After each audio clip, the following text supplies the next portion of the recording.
사람 머리 위에 우리 구주 예수 그리스도의 크고 놀라우신 은혜와 도우심과 복주심이 영원히 함께 하시기를 축원합니다. 오늘은 대림절 첫 주일입니다. 대림절은 기다릴 대자 임할 임자를 써서 임재하심을, 주님께서 오시는 것을 기다리는 절기입니다. 이 오신다는 것, 임재한다는 것, 그것이 무엇일까요? 우리를 구원하실 구세주께서 오셔서 우리와 함께 하시는 그것, 우리 가운데 거하시는 것, 그것을 임재라고 표현을 합니다. 바로 우리는 그것을 기다리는 것이지요. 오랜 세월 이스라엘의 수많은 백성들은 자신들의 처지를 완전히 뒤바꾸어 줄 구세주가 임재하시기를 기다렸습니다. 바벨론 포로기 이후에 지속적으로 그들은 구세주를 기다렸습니다. 바벨론 포로기 이후에 제대로 된 나라를 세워본 적이 없기 때문에 그들은 구세주가 탄생해서 이스라엘을 정말 옛날 다윗 왕 시대처럼 주변의 나라들 앞에서 강대국으로 우뚝 서고 주변 나라들에게 조공을 받고 사상 최대의 영토를 확장해서 그 영토 가운데서 많은 이방 민족들로부터 부러움을 사는 그런 나라가 만들어지는, 그런 나라를 만들 메시아를 기다렸습니다. 또 예수님께서 오신 이후에도 AD 70년 예루살렘의 성과 성전이 로마군에게 완전히 함락되고 무너지고 군합발에 짓밟힌 이후에도 유대인들은 자신들의 구원을 완성할 메시아가 오시기를 계속해서 기다렸습니다. 온 세상을 구원할 이 구세주를 기다리는 대림절은 이미 끝이 났는데 유대인들은 자신들만을 구원할 구세주를 계속해서 기다리고 있습니다. 하지만 그들의 기다림은 아직 끝나지 않았고 이 기다림은 영원히 끝나지 않을 기다림입니다. 왜 그렇습니까? 이미 예수님께서 오셨지만 그들이 주님이 오신 것을 믿지 못하고 있는 것이니 그 기다림이 끝날 수가 없습니다. 그들의 기다림은 오직 주님을 구세주로 받아들이고 자신들의 조상들이 메시아를 십자가에 못 박았음을 회개하고 주님 앞으로 나아올 때에야 끝이 날 수 있겠지요. 하지만 그들은 자신들의 잘못된 생각과 잘못된 믿음 때문에 아직도 구세주를 기다리고 있습니다. 오직 이스라엘만을 구원할 구원자, 메시아는 없습니다. 그런 구원자, 그런 메시아는 진정한 구세주가 될 수 없기 때문이지요. 사람의 생각에 따른 어느 한쪽만 높여주고 어느 한쪽만 건져주는 그런 메시아는 입장만 바꾸어 보면 그 영웅이, 그 메시아가 철천지 원수 같은 존재가 되기 때문입니다. 우리나라의 이순신 장군 이야기를 여러 번 합니다마는 이순신 장군은 우리나라에서는 성웅이라고까지 일컬어질 정도로 구국의 영웅입니다. 하지만 그 당시 왜군의 입장에서는 자기네 해군을 몰살시키는 주역, 이 악의 축과 다르다고 생각할 수가 없습니다. 우리의 입장에서는 구국의 영웅이지만 일본의 입장에서는 자신의 수많은 수군들을 수장시킨 유명한 장군들까지 죽게 만든 아주 악한 사람이 이순신 장군이 되겠지요. 바로 그것과 같은 이치입니다. 이스라엘만을 높여서 구원하고 이스라엘만을 높여서 넓은 영토의 강대국이 되고 다른 나라들로부터 조공을 받게 만든다고 하면 이스라엘에는 구원자가 되지만 다른 나라들에게는 억압자 외에는, 독재자 외에는 다른 이름을 받을 수 없습니다. 대림절은 구세주께서 오실 것을 기다리는 절기이기도 하지만 우리 믿음의 사람들에게는 또 다른 의미가 있습니다. 그것은 바로 재림의 예수님을 기다리는 절기입니다. 이미 초림의 주님께서는 오셨습니다.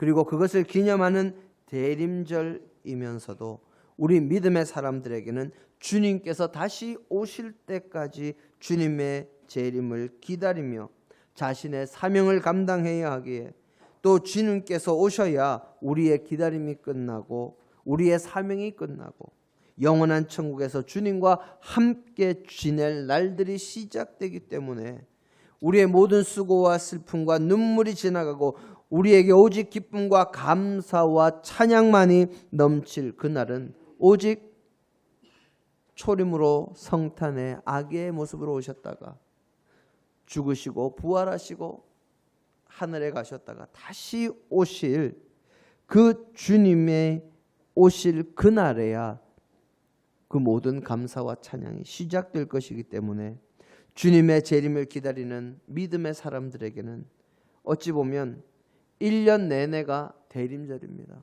이 절기와 상관없이 주님을 기다리는 시기이기 때문이지요. 성탄의 정신은 사랑과 희생입니다. 그 마음으로 이웃을 섬기며 이미 오셨던 주님과 이제 다시 오실 주님을 기다리는 그런 대림절이 되시기를 간절히 바랍니다. 손이 귀한 어느 집에 아주 난리가 났습니다. 4대 독자인 어린 손주의 손이 항아리에 들어갔는데 빠지지를 않습니다. 아이는 겁에 질려서 소리를 높여서 울고 있고 어른들은 어찌해야 좋을지 아주 갈팡질팡합니다. 어떻게든 아이의 손을 항아리에서 빼보려고 여러 가지 방법을 사용해 봅니다. 기름을 가지고 와서 항아리 입구 쪽과 아이의 팔에 발라봅니다. 미끈미끈하게 해서 어떻게든 뽑아보려고 하는데 빠지지를 않습니다. 또 그 다음에는 비눗물을 가지고 와서 또 발라봅니다. 비눗물이 매끈매끈하니까 그걸로 또 어떻게 빠질 수 있나 해봅니다. 안 빠집니다. 또 그렇게 하는 와중에도 이 항아리 밑에는 물로 가스레인지를 해가지고 중탕을 하면서 어떻게든 이 도자기를 따뜻하게 만들어 보려고 노력하고 있습니다. 왜 그렇습니까?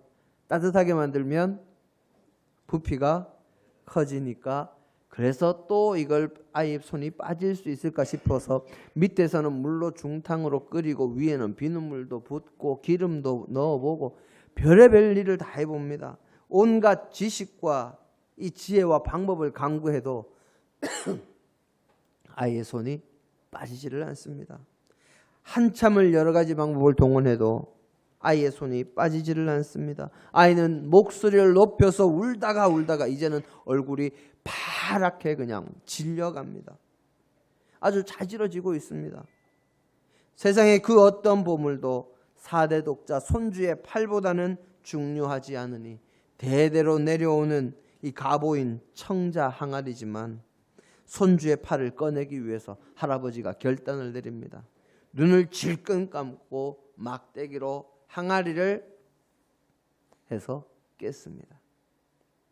다행히 아이의 손은 다치지 않고 도자기만 잘 깨서 손을 결국 빼냅니다. 그랬더니 그때서야 아이가 웃으면서 꼭 쥐고 있던 조막손을 펴니다. 그 조막손 안에서 작은 유리구슬 하나가 또르르 굴러 나옵니다. 아무것도 아닌 작은 유리구슬 하나 때문에 그 난리가 났고 아이가 그 유리구슬을 놓지 못하고 꽉 쥐고 어떻게든 손을 빼려고 하니까 결국에는 가보가 깨어지는 그런 불상사가 생겨났습니다. 오늘 우리의 본문 말씀은 모세의 소명기사 가운데 한 부분입니다. 모세가 활활 타오르는 떨기나무 앞에서 하나님의 음성을 들었습니다.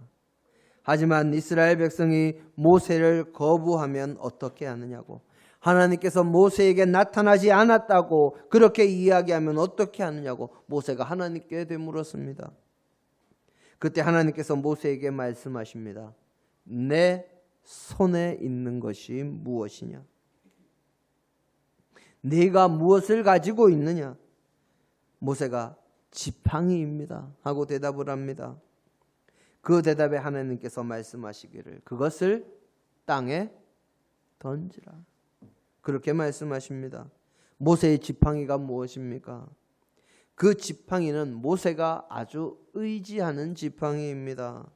나이가 80이 된 모세가 걸을 때 짚으면서 사용하는 지팡이니 그가 의지하는 도구이지요. 또 모세가 양을 칠 때에는 잘못된 길로 가는 양을 뒤에서 지팡이로 쓱 건드려서 바른 길로 인도하는 지팡이요. 또 언덕에서 떨어져서 그 밑에서 올라오지 못하는 양을 막대 지팡이 끝에 이 구부려진 부분으로 쓱 잡아 올려서 건져주는 도구요. 거기다가 늑대나 다른 짐승들이 양떼를 덮칠 때 그 지팡이를 들고 나와서 싸워서 짐승들을 쫓는 도구이니 양을 치는 모세에게는 아주 중요한 도구가 되는 것이 바로 모세가 자신의 손에 지닌 이 지팡이입니다. 나이든 모세로서는 양을 칠 때 중요한 도구일 뿐만 아니라 자신에게 없어서는 안 될 아주 귀중한 물건이, 유용한 물건이 지팡이지요. 하나님께서 모세에게 그렇게 소중한 지팡이를 던지라고 말씀하셨습니다. 모세가 하나님의 말씀에 순종해서 자신의 손에 있는 자신에게 소중한 지팡이를 하나님의 말씀을 따라서 땅에 던졌더니 놀라운 일이 일어납니다. 지팡이가 뱀이 된 것입니다. 모세가 그 뱀을 보고 피했다 하는 구절이 있는 것으로 봐서 그 뱀은 그냥 일반적인 뱀이 아니라 치명적인 독을 가진 독사라고 신학자들은 이야기를 합니다. 또 예전에 나왔던 십계라는 영화에서도 그렇게 묘사가 되고 있습니다. 그런데 하나님께서 모세에게 다시 말씀하십니다. 그 뱀의 꼬리를 잡으라. 어떤 동물이든 맹수의 꼬리를 잘못 붙잡으면 아주 큰일이 납니다. 어떤 동물이든지 제압을 하려면 머리나 목 이쪽을 잡고 눌러야지 꼬리를 잡으면 공격당하기가 아주 쉽습니다. 특히 뱀은 꼬리를 잡으면 금방 이 몸을 틀어서 그래도 탁 사람을 무는 것이 이 뱀입니다. 그런데 하나님께서 모세에게 뱀의 어디를요? 꼬리를 잡으라고 명령하십니다. 우리 성도님들 하실 수 있겠습니까? 모세가 순종합니다. 그런데 그 뱀이 다시 지팡이가 되었습니다. 하나님께서는 불타는 떨긴 나무 앞에 그곳에서 모세를 만나시고 모세에게 사명을 주셨습니다. 하지만 그 말씀과 사명에 온전히 따르고 담대하게 나아가지는 못하는 모세에게 하나님께서 물으셨습니다. 내 손에 있는 것이 무엇이냐 하고 말입니다. 하나님께서 모세에게 물으신 이 물음은 수많은 믿음의 사람들과 하나님의 손에 붙잡혀서 쓰임받은 사명자들이 모두 받았던 질문이요. 우리도 항상 신앙생활 가운데 받고 있는 질문입니다. 하나님께서 모세에게 내 손에 있는 것이 무엇이냐 하고 물으셨던 그 말씀은 모세야 네가 의지하고 있는 모세 내가 붙잡고서 놓지 못하고 있는 것이 무엇이냐 하고 묻는 질문이기 때문입니다. 거기에 그것을 땅에 던지라는 말씀은 자신이 의지하고 자신이 붙잡고 있는 것을 놓고 빈 손이 되라는 말씀입니다. 내가 무언가를 움켜쥐고서는 다른 것을 잡을 수가 없습니다. 우리가 빈손이 되지 않고서는 하나님의 손도 붙잡을 수 없고 하나님의 능력도 붙잡을 수 없고 하나님의 은혜도 붙잡을 수 없고 하나님께서 주시는 복도 하나님의 도우심도 붙잡을 수가 없습니다. 어린아이가 손에 구슬을 놓아야 손을 빼고 다른 가족의 손을 붙잡을 수 있듯이 내가 손을 펴고 내 손에 있는 것들을 다 내려놓고 빈손이 되어야 하나님의 도우심과 하나님의 은혜를 붙잡을 수 있습니다. 그리고 내가 의지하는 지팡이를 놓아야 하나님의 도우심을 하나님의 능력을 붙잡고 앞으로 나아갈 수 있는 것입니다. 모세가 그 말씀에 순종했을 때 그는 지팡이가 뱀이 되는 놀라운 역사의 주인공이 되었고, 다시 상식에 어긋나는 하나님의 말씀에 순종했을 때 뱀이 다시 지팡이로 변하는 놀라운 기적을 체험했습니다. 이 모두는 모세가 자신의 손에 있는 것을 내려놓았을 때 가능했던 일이었습니다. 모세가 자신에게 중요한 도구라고, 이것 없으면 저 양도 칠 수 없고 또 길을 갈 때도 힘듭니다 하고 그 지팡이를 놓지 않았다면, 모세가 자신이 의지하는 것이라고 이 지팡이를 손에서 떼지 않았다면 이 모든 놀라운 역사는 이루어질 수가 없었을 것이요, 모세는 하나님의 도우심을 힘입어 출애굽의 역사도 일으킬 수 없었을 것입니다. 내가 내 손에 나의 것, 세상의 것을 붙들고 놓지 못하면 하나님의 도우심과 하나님의 능력을, 그리고 하나님의 손을 붙잡을 수가 없습니다. 영원한 구원도 붙잡을 수가 없지요. 예수님께서 하나님 나라의 사역을 감당하실 때 예수님 앞에 나와서 선한 선생님이여 어찌하여야 내가 영생을 얻을 수 있겠습니까 하고 물었던 젊은이가 있었습니다. 복음서에 따라서는 부자 청년 또는 젊은 부자 관원이라고 그렇게 표현을 하고 있지만, 어느 복음서이든 이 청년이 부자라는 것에는 이견이 없습니다. 이 청년의 물음에 주님께서 대답하십니다. 계명을 지켜라.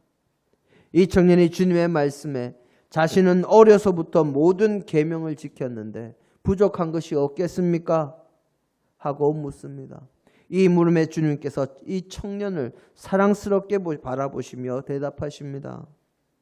네가 온전하고자 할진대 가서 내 소유를 팔아 가난한 자들에게 주라. 그리고 와서 나를 따르라 하고 말씀하셨습니다.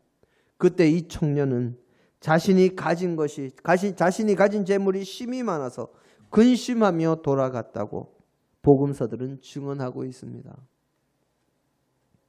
자신의 손에 있는, 자신이 의지하는 이 세상의 재물을 놓지 못해서 영생의 길을 붙잡지 못하는 모습입니다. 예수님께서 여리고성에 들어가셨을 때 일입니다. 주님을 만난 부자가 있었습니다. 주일학교 어린이들도 아주 잘 아는 세 글자 이름, 여리고의 삭개오. 삭개오는 주님을 만나기 위해서, 그리고 주님을 만난 이후에 자신의 손에 있던 것을 모두 다 버렸습니다. 자신이 가지고 있고 자신이 의지하던 것을 내려놓았지요. 자신의 손을 비웠더니 주님께서 말씀하십니다. 오늘 이 집에 구원이 이르렀다. 이 사람도 아브라함의 자손이다. 어떻게 이런 일이 일어났을까요? 그 사람은 세리였는데, 죄인이라고 하는 세리들 가운데서도 우두머리인 세리장이었는데, 사람들에게 동족의 고혈을 받는 족속이요, 늘 이방인인 로마 사람들과 어울리고 그들의 힘을 빌려서 동족들을 억압하는 죄인 중에 죄인이라는 평가가 삭개오를 비롯한 모든 세리들에게 늘 붙어다니는 꼬리표였습니다. 삭개오는 왜 세리가 됐을까요?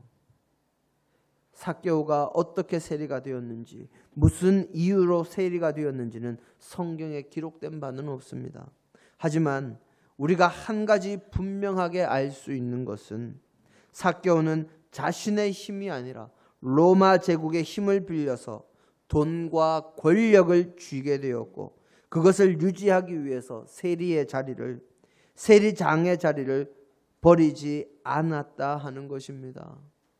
삭개오가 자신의 키가 작음에 대한 열등감이 있었는지, 다른 사람들에게 어릴 때 왕따를 당했는지 이런 것들은 알 수 없습니다. 성경은 기록하지 않습니다. 하지만 그가 세리의 장이었다 하는 것은 그에 따르는 돈과 권력을 위해서 그는 세리의 일을 오랫동안 계속하고 있었고, 아주 능력이 좋게 그 모든 일들을 처리했다 하는 것을 알 수가 있습니다.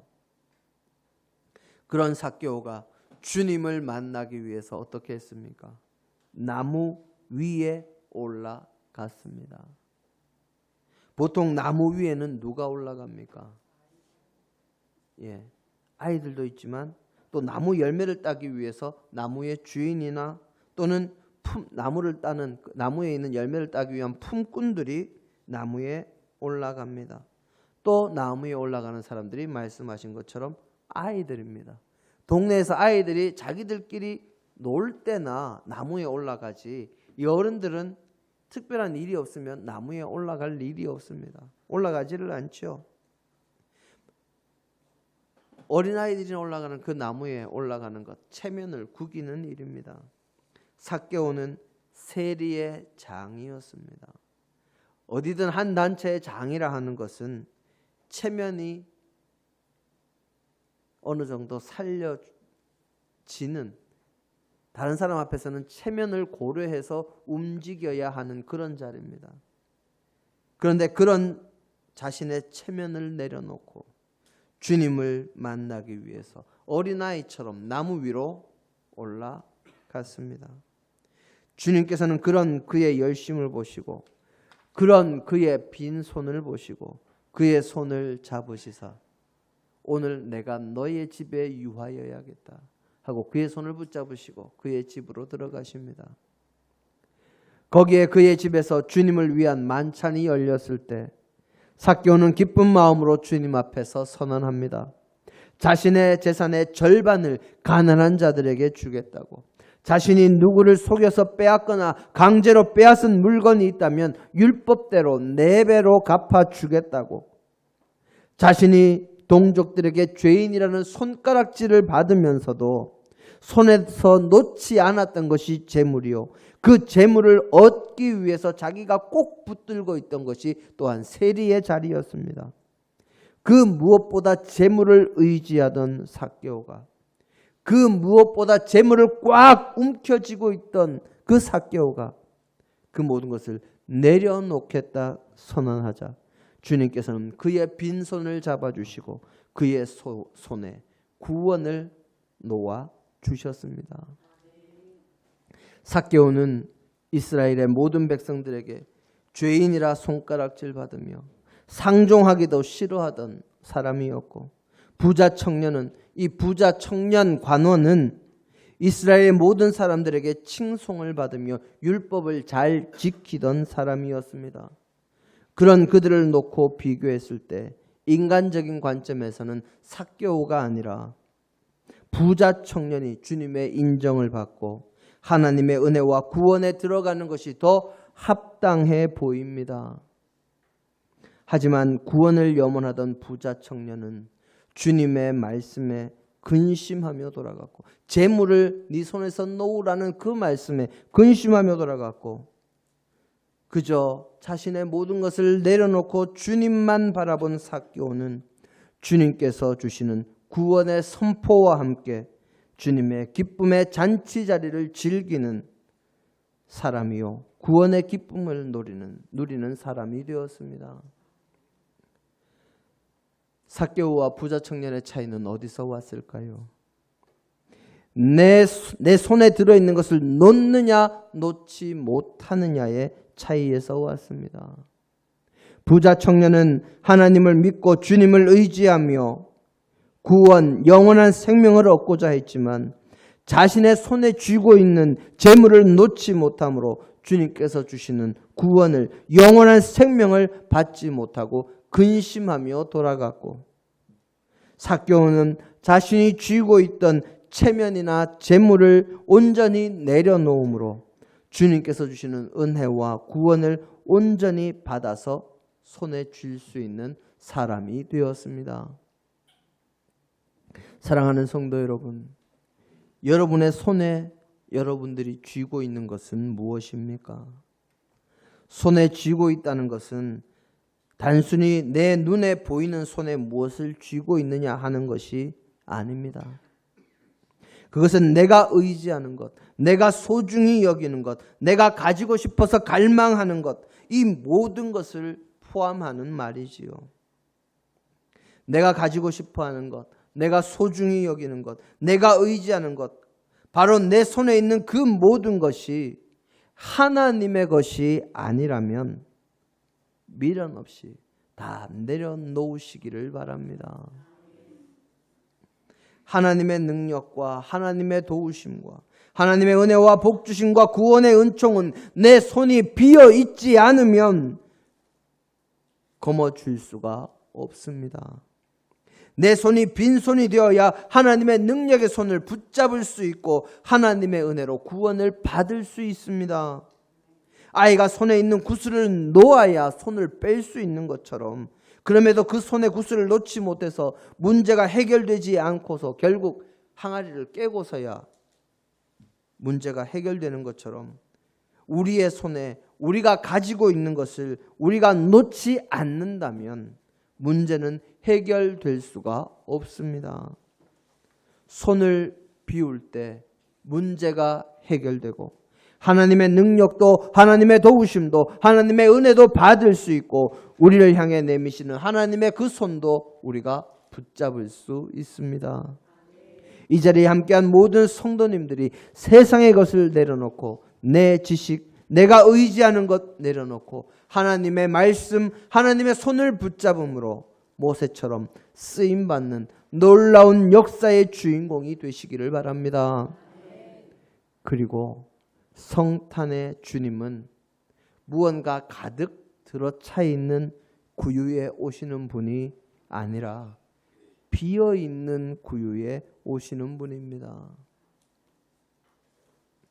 성탄의 그분을 맞이하기 위해서 내 마음에 가득 들어차서 나의 마음에 여유도 없게 만들고 나의 마음에 빈 곳도 없도록 들어차 있는 이 세상의 염려와 근심과 걱정과 세상 물질과 명예와 즐거움 같은 것을 열망하는 그런 마음, 미움과 시기와 다툼과 질투, 그 어떤 모든 악한 것도 다 내려놓고 비우시고 오직 사랑과 희생으로 아기의 모습으로 오실 주님께서 누우실 구유를 우리의 마음속에 만들어가는 믿음의 백성이 되셔서 이번 대림절에 우리의 마음속에 탄생하실 주님을 모실 만한 구유가 완성되기를 주님의 이름으로 간절히 축원합니다. 함께 기도하십니다.